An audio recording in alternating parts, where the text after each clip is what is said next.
At 38,000 feet, the plane went completely silent. No engine sound. No announcements. No communication with the ground. Then both engines died. 217 passengers began falling from the sky with no hope of survival. But the quiet woman in seat 14C wasn't who anyone thought she was. She had knowledge that could save them all, if she revealed the secret she'd been hiding for 15 years. Before you watch full story, comment below from which country are you watching. Don't forget to subscribe for more amazing stories. The first thing Elena Voss noticed was the absence of sound. Not the sudden roar of turbulence or the sharp ping of a seatbelt sign, those would have been normal, expected, part of the vocabulary of air travel that passengers unconsciously learn to interpret. This was different. This was the kind of silence that shouldn't exist at 38,000 feet, the kind that made her stomach tighten even before her conscious mind registered why. She had been reading, or pretending to read, the paperback thriller she'd picked up at the airport bookstore. The irony wasn't lost on her. She spent most flights avoiding conversation with seatmates by burying herself in fiction, carefully maintaining the invisibility she'd cultivated over 15 years of constant travel. The middle-aged businessman in 14B hadn't looked at her twice when he'd squeezed past to the window seat 3 hours ago. The flight attendant who'd brought her coffee had offered the same professional smile she gave everyone else. Perfect anonymity, exactly as Elena preferred it. But now that silence. The ambient hum that every aircraft carries, the white noise of pressurization systems, the distant whisper of air conditioning, the barely perceptible vibration of engines pushing metal through sky, had vanished. Elena's hand froze on the page she wasn't actually reading, her body responding to the wrongness before her mind could articulate it. Around her, other passengers were beginning to stir, that collective unease that ripples through a crowd when something fundamental shifts without explanation. A woman 2 rows ahead pressed her call button. Nothing happened. No chime, no light, no acknowledgement. She pressed it again, harder, as if force could restore function to systems that had simply ceased to exist. Elena closed her book slowly, precisely, the gesture automatic. Her eyes tracked to the overhead panel where the reading lights glowed with the sickly persistence of emergency battery power, but the air nozzles had gone still. No airflow. No circulation. The cabin felt suspended, trapped in amber, waiting. A flight attendant appeared in the aisle, moving quickly but not quite running, her professional composure stretched thin over something that might have been fear. She reached for the intercom handset mounted near the galley, lifted it, spoke into it. Her lips moved, forming words that should have echoed through the cabin speakers, should have provided explanation or reassurance or instruction. But there was only silence. She tried again, her voice audible now without the microphone amplification, calling to her colleague at the forward galley. The other attendant tried her own handset with the same result, lips moving, handset pressed to ear, nothing broadcasting. That's when Elena felt it. The change in engine note that wasn't a change because there was no note anymore. The thrust that had been pressing them forward through air had simply stopped. Both engines, simultaneously. The aircraft transformed in that instant from powered flight to powerless glider, and Elena's hands gripped the armrests with enough force that her knuckles went white. She knew what was happening. God help her, she knew exactly what was happening, and it was worse than anyone else on this aircraft could possibly imagine. The businessman in 14B leaned toward the window, his forehead nearly touching the plastic pane. Are we descending? His voice cracked slightly on the last word. I think we're descending. They were. Elena could feel it in the subtle shift of pressure, the way her inner ear registered the change in altitude even as the aircraft maintained its smooth glide path. 38,000 feet. No engines. No communications. Descending at roughly 300 feet per minute if they were lucky, faster if the pilots couldn't maintain optimal glide speed without the usual instruments and displays that required electrical power they no longer had. She did the math automatically, the calculations that had been drilled into her through 10,000 hours of flight time in aircraft that most people didn't know existed. At this descent rate, they had perhaps 15 minutes before they'd need to make decisions about emergency landing sites. Less if the pilots couldn't maintain the glide efficiently. Much less if panic set in and destroyed what little control remained. Around her, realization was spreading through the cabin like ice water. Passengers were noticing the engine silence, the lack of announcements, the flight attendants clustered near the galleys with their dead handsets and expressions that couldn't quite hide their terror. A child started crying 3 rows back. A man stood up despite the seatbelt sign that still glowed uselessly overhead, demanding answers from a flight attendant who had none to give.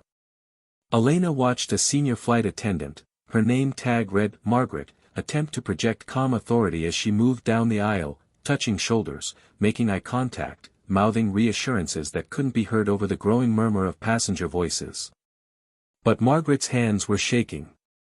Elena saw it in the way she gripped the seatbacks for support, the way her professional smile kept slipping into something rawer and more honest. 217 people on this aircraft. Elena had counted them during boarding, the old habit impossible to break. 217 souls descending without power, without communication, without any way for ground control to track their emergency or coordinate rescue. Other aircraft in the area couldn't be warned. No mayday call had gone out because the radios were dead. They were falling through the sky in perfect silence, and the world below had no idea. Elena forced herself to breathe slowly, evenly, fighting the adrenaline that wanted to flood her system. She'd been in worse situations. She'd flown experimental aircraft through triple redundant system failures. She'd tested emergency procedures in scenarios that made this look almost manageable. Almost. But those had been controlled environments, test ranges with chase planes and ground crews monitoring every parameter. This was different. This was 217 lives depending on pilots who were trying every procedure in their training, procedures Elena knew wouldn't work because she'd helped develop the research that explained exactly why they wouldn't work. The communication failure and engine loss weren't separate emergencies. They were connected, part of a cascading electrical failure pattern that conventional aviation training didn't cover because it wasn't supposed to be possible. Multiple redundant systems existed precisely to prevent this scenario. But Elena had spent 5 years researching edge cases where redundancy failed, where backup systems could be compromised by the same root cause as primary systems, where the carefully designed architecture of modern aircraft could reveal unexpected vulnerabilities. She'd published papers that aerospace engineers read. She'd developed emergency procedures that test pilots practiced in simulators. She'd flown aircraft through situations that proved her theories weren't just academic exercises but desperate possibilities that someone needed to understand before they killed people. And now she was sitting in 14C, anonymous and invisible, while 2 pilots in the cockpit attempted standard recovery procedures that wouldn't restore engines with this specific electrical failure pattern. She could almost script what they were doing: emergency power unit deployment, attempted auxiliary power unit restart, working through the engine failure checklist that assumed electrical systems would respond normally. Every procedure correct according to their training. Every procedure insufficient for this situation. Elena looked at her hands, still gripping the armrests. She'd chosen invisibility deliberately. After 15 years of pioneering work in experimental aviation, after too many congressional hearings and media interviews and industry conferences, she'd walked away from public life. She consulted privately for manufacturers and regulatory agencies, traveled constantly under her own name with credentials that impressed nobody because nobody knew what they meant, and lived in blessed anonymity. But 217 people were going to die if someone didn't intervene. And there was exactly one person on this aircraft who understood the precise nature of this failure and how to address it. The decision crystallized with surprising clarity. She'd accepted this burden the moment she'd chosen to dedicate her life to aviation safety, to understanding the impossible emergencies, to being the person who thought about scenarios that kept her awake at night precisely so that someday, somehow, those scenarios might be survivable.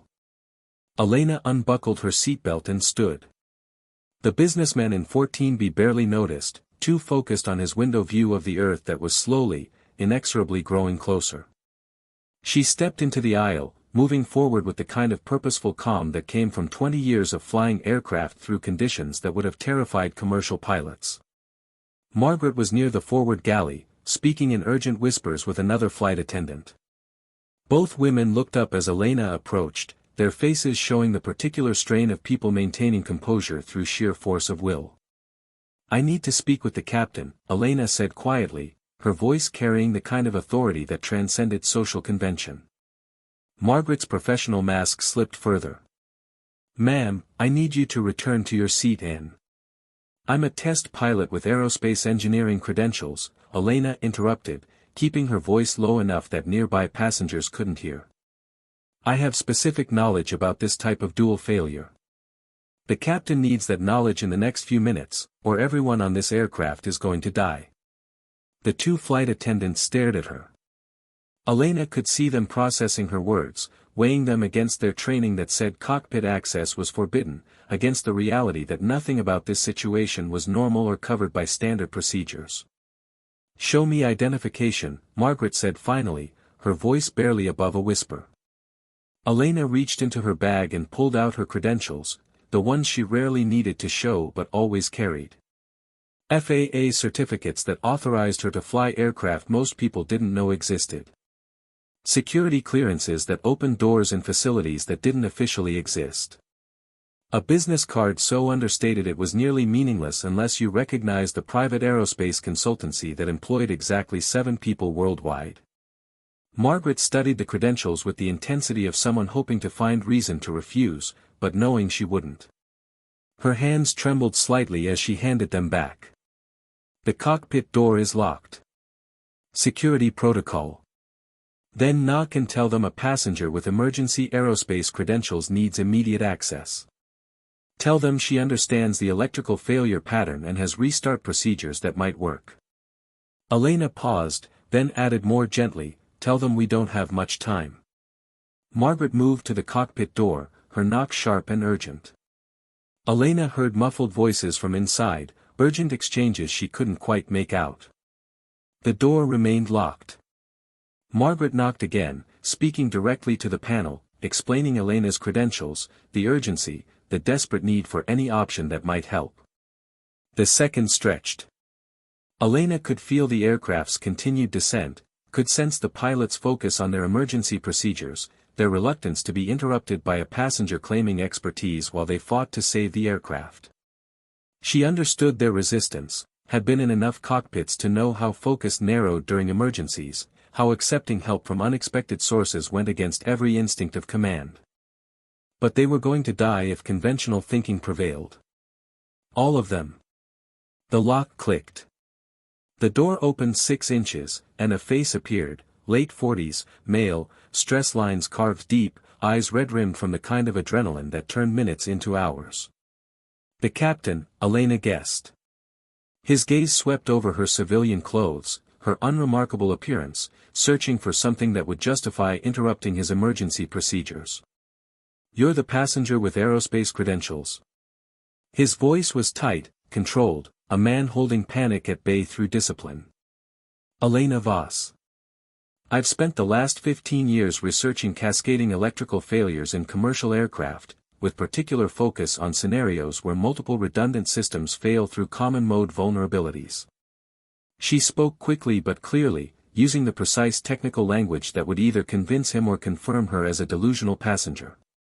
"What you're experiencing is a specific failure pattern where the primary electrical bus and both backup systems have been compromised simultaneously, most likely through electromagnetic interference or a malfunction in the electrical load management system that's creating a feedback loop preventing normal restart procedures from working."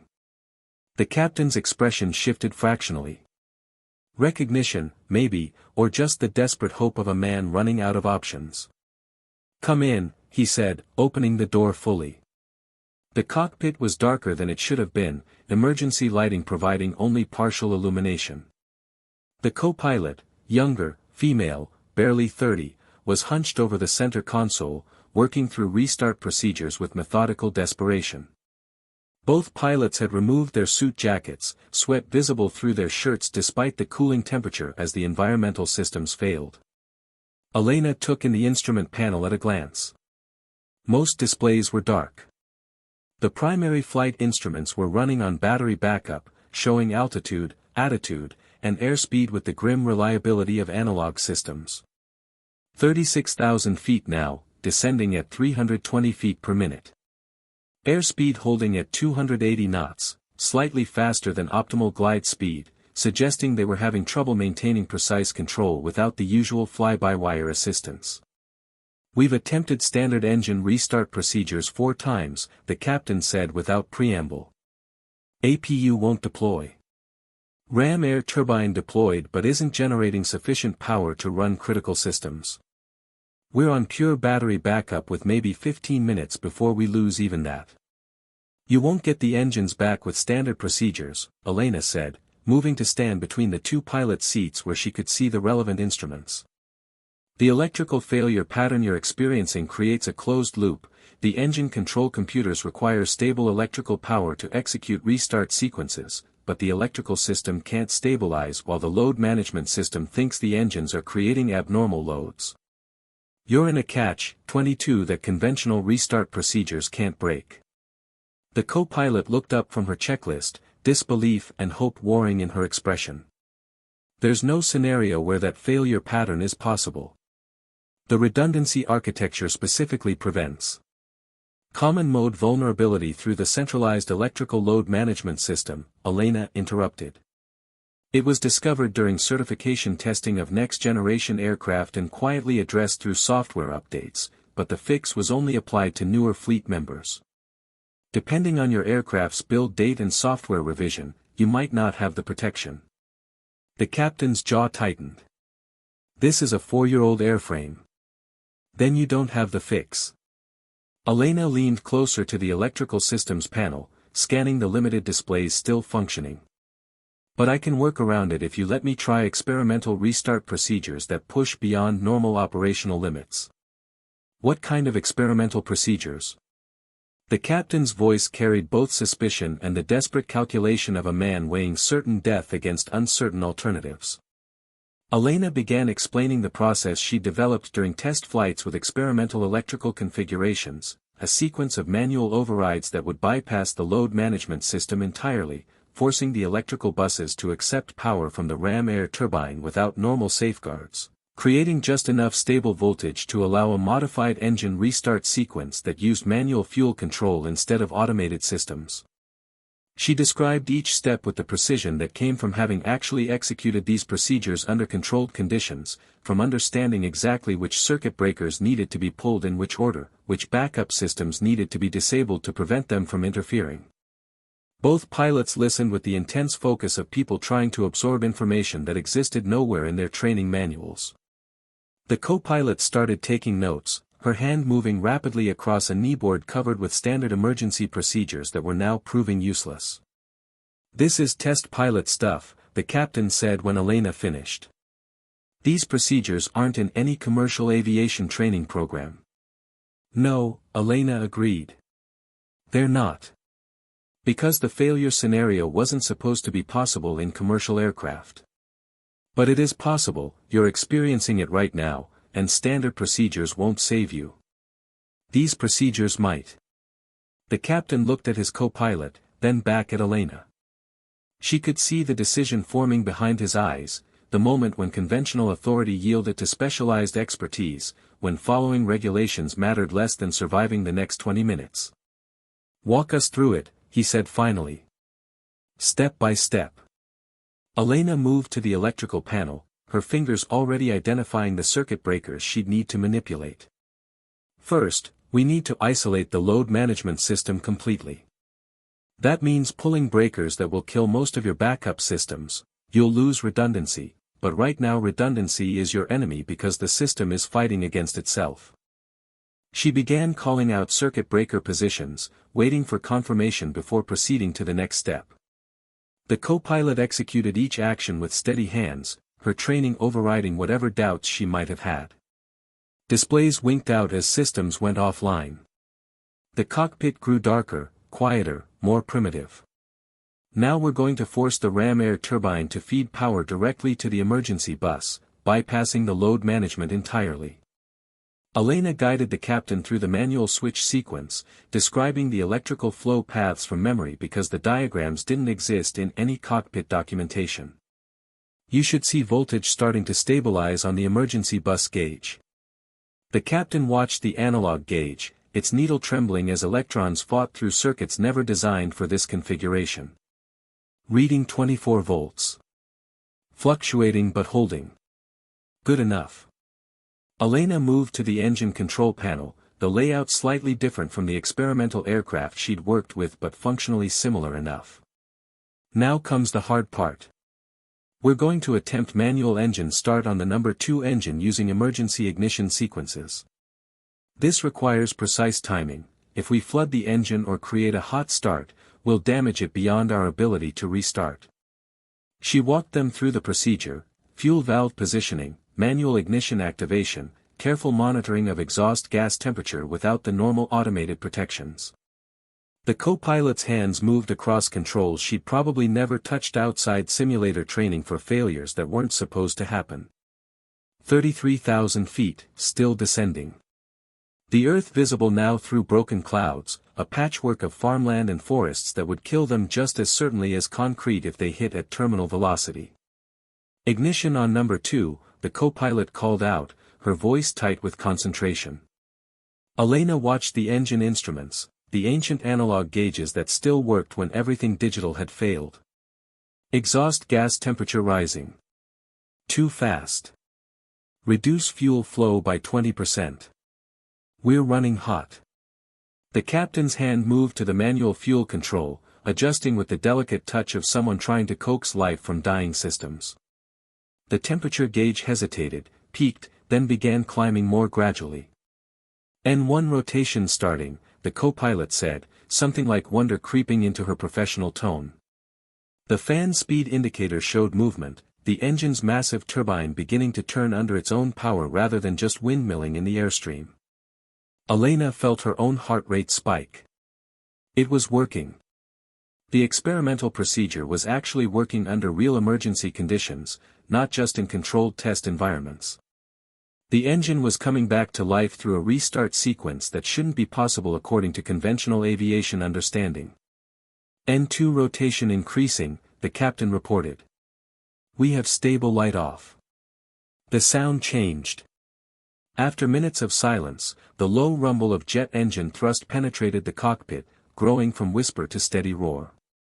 Power returned. Not full power, they were running on emergency procedures with degraded electrical support, but enough to arrest their descent, enough to give them control instead of helpless gliding. Level at 31,000, the co-pilot said, her voice shaking slightly with relief she couldn't quite suppress.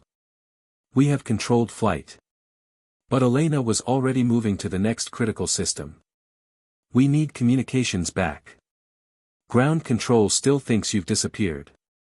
Other aircraft in the area don't know you're here. We need to restore at least basic radio capability before we get into terminal airspace. She guided them through another series of unconventional procedures, using the limited electrical power from the running engine to bootstrap communication systems through emergency circuits. The radios flickered to life sporadically, static-filled and unreliable, but functional enough to transmit. The captain reached for the microphone with hands that trembled slightly from adrenaline come-down. Mayday, mayday, mayday.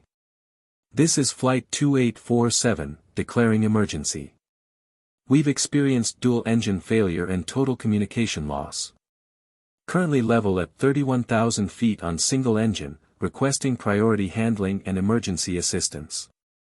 The response came through waves of static, but it came. Flight 2847, radar contact confirmed. We lost you for 6 minutes. State your intentions and nature of emergency. Elena stepped back as the captain began coordinating with air traffic control, as the co-pilot worked through system recovery procedures now that they had power to work with. Her role was finished. She'd provided the specialized knowledge that conventional training didn't include, had walked them through procedures that existed only in experimental aviation research, had proven that her years of studying impossible failures could translate into surviving them. Margaret appeared at the cockpit door, her face still pale but showing nascent hope. Are we going to be okay? We have one engine running and partial communications, the captain said without looking away from his instruments. We're making for the nearest suitable airport under emergency conditions. It's still touch and go, but we're no longer in uncontrolled descent. He paused, then added, thanks to your passengers' intervention. The next 40 minutes were controlled chaos.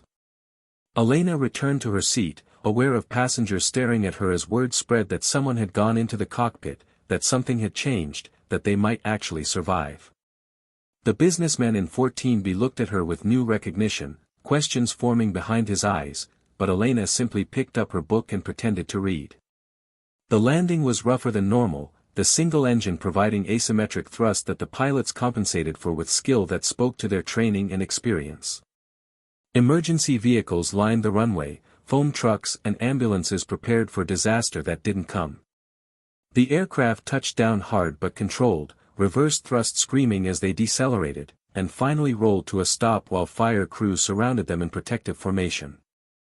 The evacuation was orderly, passengers filing down emergency slides with the efficiency of people who just survived something they didn't fully understand. Elena waited her turn, accepting Margaret's tearful gratitude with quiet embarrassment, making her way down the slide and away from the aircraft toward the terminal building where investigators were already gathering. She should have known invisibility was no longer possible. The airline's chief pilot intercepted her before she reached the terminal, flanked by FAA investigators whose expressions showed professional urgency overlaying something that might have been awe. They'd already pulled the flight data recorder data, had already confirmed the unprecedented nature of the dual failure, had already begun asking questions about how restart procedures that weren't in any manual had somehow succeeded. Ms. Voss, the chief pilot said, her name apparently obtained from crew reports. We need to debrief you immediately. The procedures you used, they're not in any Boeing manual, not in any airline training program. Where did they come from? Elena looked at the aircraft behind her, emergency crews still swarming its hull, passengers being triaged by paramedics even though most were physically fine. 217 people alive because experimental research had proven relevant in the worst possible way. They came from 5 years of studying failure scenarios that everyone said were impossible, she said quietly. From test flights in experimental aircraft where we deliberately induced these failures to understand them. From research programs that most people don't know exist because we study problems the public doesn't want to believe can happen. Over the next hours, her background emerged fully. Investigators pulled records showing 15 years of experimental aviation work, test pilot certifications that predated most commercial pilots' careers, research papers that had influenced safety regulations without public awareness. They learned she'd helped develop emergency procedures for next-generation aircraft, had flown missions that tested electrical systems to their breaking points, had pioneered understanding of exactly the failure pattern that had almost killed everyone on Flight 2847. The airline wanted to hold a press conference. Elena refused. The FAA wanted her to brief commercial pilots on the procedures. She agreed, but only in closed sessions without media presence. Passengers wanted to thank her personally, to understand who the quiet woman in 14C actually was. She avoided most of them, uncomfortable with gratitude that felt too much like exposure. But Margaret found her eventually, waiting outside the debriefing room with red eyes and fierce determination. You saved our lives, the flight attendant said bluntly. All of us. 217 people who would be dead if you hadn't been on that flight. I don't understand why you'd want to hide from that. Elena met her gaze directly. I didn't save you because I wanted recognition. I saved you because I had knowledge that was needed and a responsibility to use it. That's not the same as wanting my life turned into public spectacle. But you're a pioneer. The things you've done, the research you've contributed, people should know. Young women who want to fly should know your name. My name is in research papers and industry journals where it matters, Elena said gently. Where it influences safety regulations and training protocols. That's more important than being famous. That's where real change happens.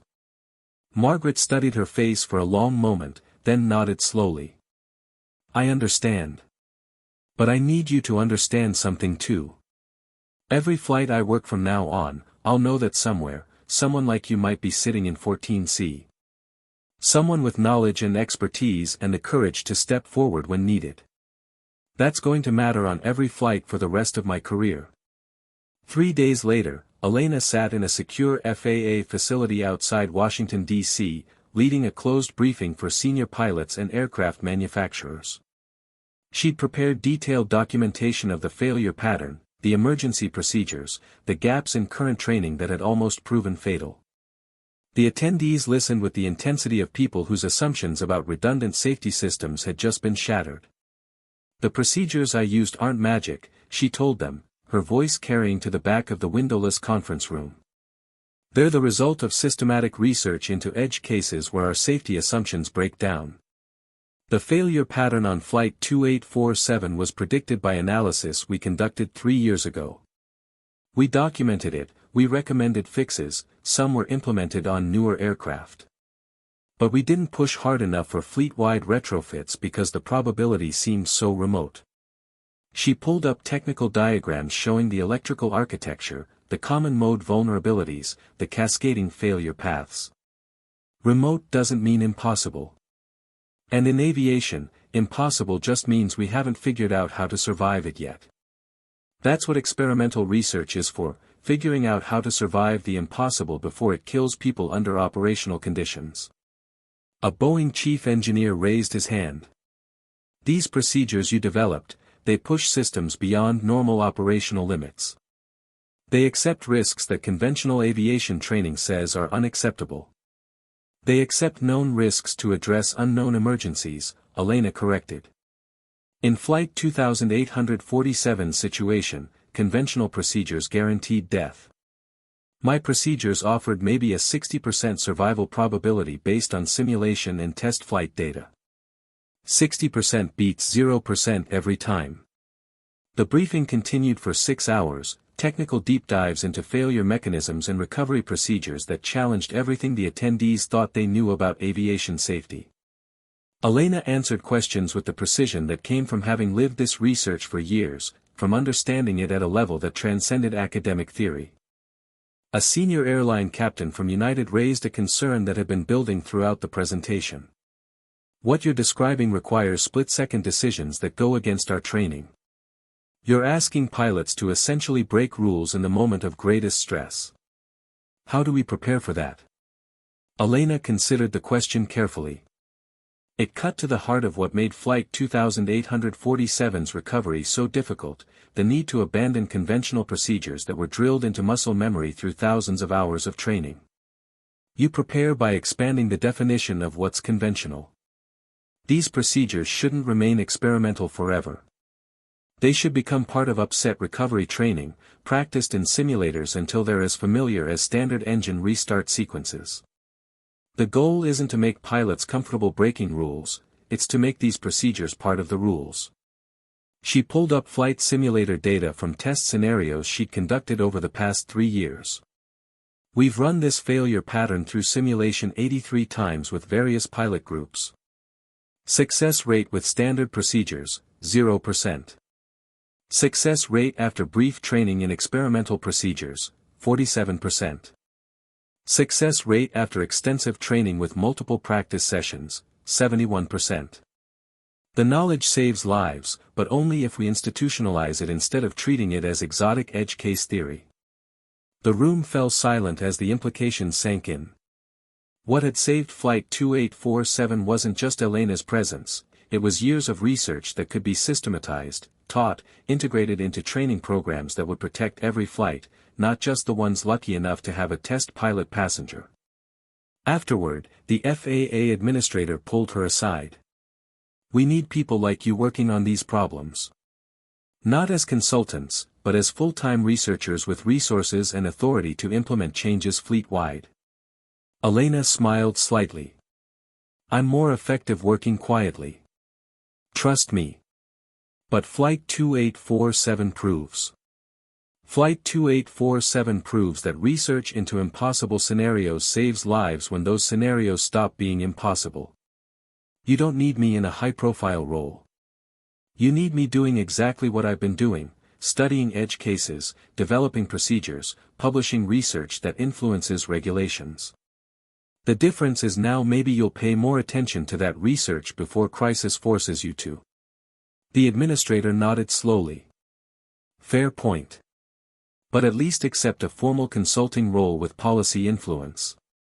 Your expertise needs to shape training requirements, not just gather dust in research archives. That much Elena could accept. A quiet role advising on safety regulations, influencing training standards, ensuring that the lessons of Flight 2847 improved commercial aviation without turning her into a public figure. It was the kind of impact she'd always wanted, substantive change without spotlight. But the world had other plans for her story.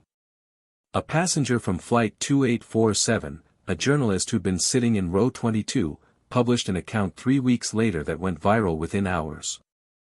The article was titled, "The Woman in 14C, How an Anonymous Passenger Saved 217 Lives." It detailed the emergency from a passenger perspective, the terror of descending in silence, the mysterious woman who'd walked calmly to the cockpit, the miraculous recovery that followed. Elena read it on her tablet while sitting in another airport lounge, waiting for another flight, trying to maintain the anonymity that was rapidly evaporating. The journalist had done his research, her name, her background, career highlights she'd thought were buried in obscure technical journals. Her phone began ringing with interview requests. News producers wanted her on morning shows. Aviation magazines wanted exclusive profiles. She declined everything. But the attention created unexpected consequences. Young women started reaching out through professional channels, aspiring pilots and aerospace engineers who saw in Elena's story something they hadn't known was possible. A 17-year-old from Texas wrote, "I didn't know women could be test pilots. I didn't know that career existed. Your story changed what I think I can do with my life." That letter sat on Elena's desk for 2 days while she wrestled with competing instincts. Privacy versus responsibility, invisibility versus inspiration, the quiet impact of technical work versus the visible impact of representation. She compromised, as she'd been compromising since Flight 2847. She agreed to one interview with an aviation safety publication, carefully controlled, focused on the technical aspects rather than personal drama. She accepted speaking invitations at 3 universities with strong aerospace engineering programs, talking to students about experimental aviation careers. She started a blog, anonymous in style, technical in content, documenting edge case research in ways that made it accessible to wider audiences. The shift was subtle but real. Elena remained committed to her research, to the quiet work of understanding impossible failures. But she accepted that expertise carried obligations beyond technical excellence. If her visibility could open doors for others, could make experimental aviation less mysterious and more accessible, could inspire the next generation of researchers who'd push safety boundaries further, that was worth some discomfort.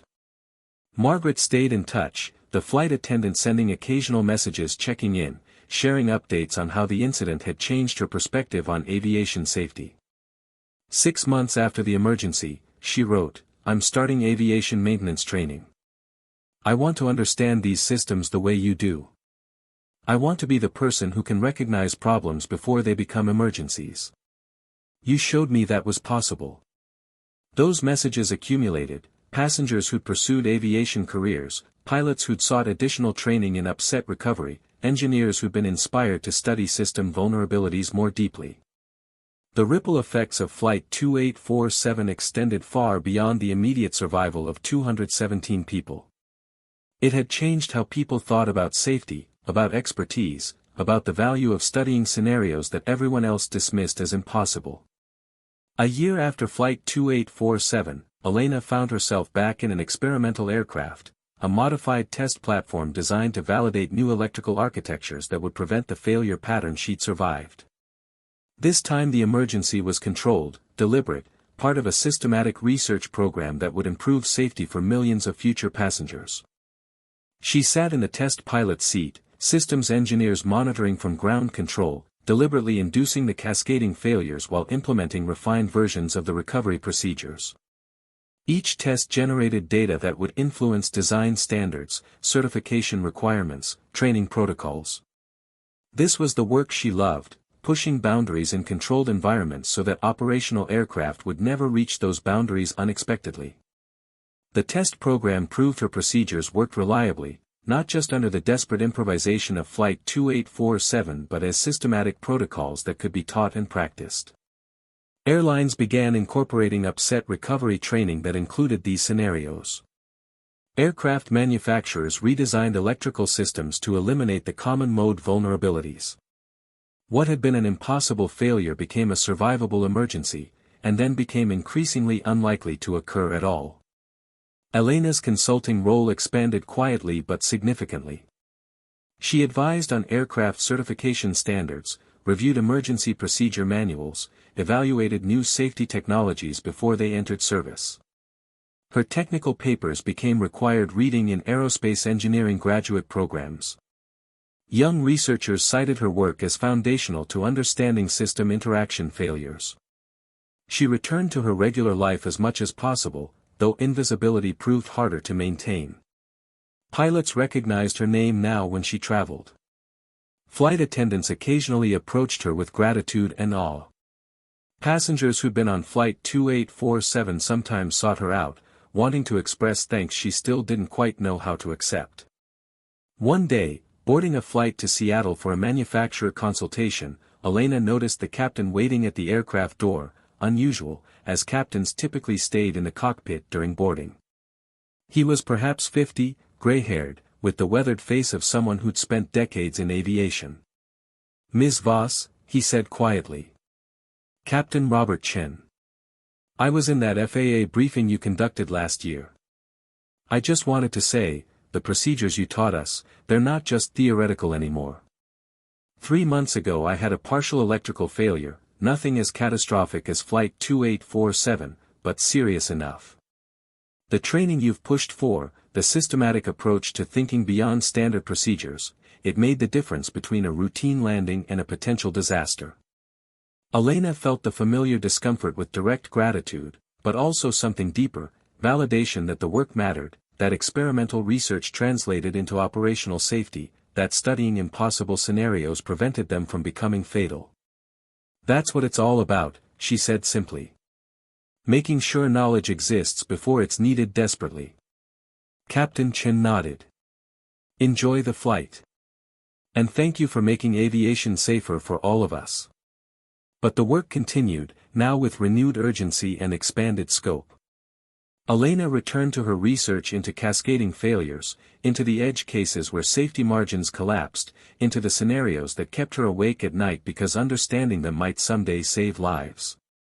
She flew test aircraft through deliberately induced emergencies, developed procedures for failures that hadn't happened yet, published papers that challenged comfortable assumptions about redundant safety.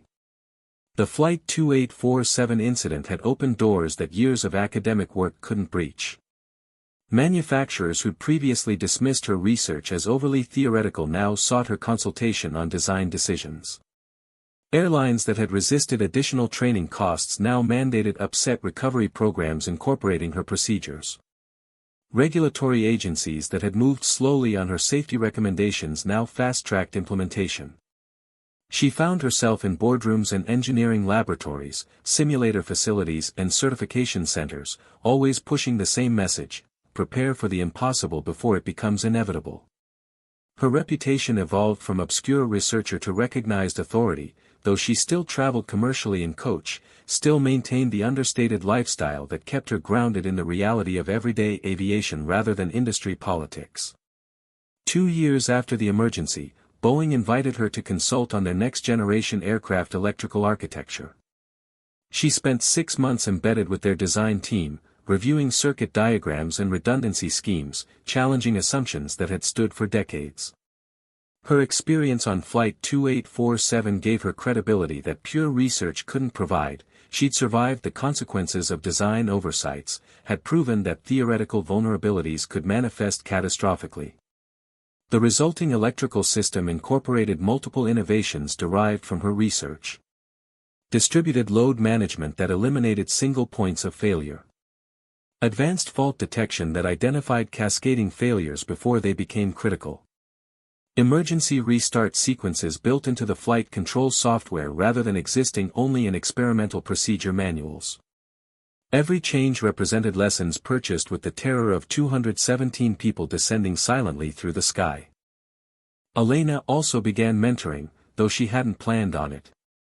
Young aerospace engineers and aspiring test pilots sought her guidance, drawn by her unique combination of theoretical knowledge and practical crisis management. She was selective about who she worked with, looking for people who shared her obsession with understanding edge cases, who possessed the intellectual humility to acknowledge that safe systems could still fail in unexpected ways. One of her mentors was Sarah Kim, a 26-year-old test pilot who reminded Elena of herself 15 years earlier, brilliant, driven, uncomfortable with attention, passionate about safety research. Sarah had read Elena's papers in graduate school, had been inspired by the Flight 2847 story to pursue experimental aviation. Under Elena's guidance, she began researching hydraulic system vulnerabilities, studying failure patterns that conventional analysis dismissed as statistically impossible. People said the same thing about your electrical failure pattern, Sarah pointed out during one of their research sessions. Statistically impossible until it killed people, or almost did. Exactly, Elena confirmed. Our job is to make statistically impossible actually impossible, or at least survivable. We study the failures that other people don't want to think about because thinking about them is uncomfortable. And every time she boarded a commercial flight as an anonymous passenger and coach, settling into her seat with a paperback she wouldn't really read, she carried the quiet knowledge that her invisibility was an illusion. She was never just another passenger. She was a guardian against impossible failures, a pioneer whose research existed in that uncertain space between theoretical disaster and practical survival. 217 people were alive because that research had proven relevant when it mattered most. Because experimental aviation had anticipated a scenario that commercial aviation thought was impossible. Because someone who understood the edge cases had been in the right place at the right time with the right knowledge. Elena opened her book and pretended to read as the engine spooled up for takeoff. Around her, passengers chatted and dozed and worked on laptops, unaware that the quiet woman in 14C had saved an aircraft full of people from falling out of the sky. Unaware that she might do it again someday if the impossible stopped being impossible. That was exactly how she preferred it. Not invisible, but present in ways that mattered more than recognition. A pioneer who'd chosen to work in shadows because that's where the real problems lived, where the dangerous unknowns lurked, where someone needed to be watching for the failures that everyone else thought couldn't happen. The aircraft climbed smoothly toward cruising altitude, its systems operating normally, its redundancies functioning as designed. Everything safe and routine and exactly as it should be. But Elena listened to the engines with the trained ear of someone who knew how quickly normal could become catastrophic. And she kept her credentials close, just in case invisibility needed to yield once again to intervention. Because some knowledge carried responsibility that transcended personal preference. And saving lives mattered more than staying hidden, even for pioneers who'd earned their privacy through years of work that most people would never understand.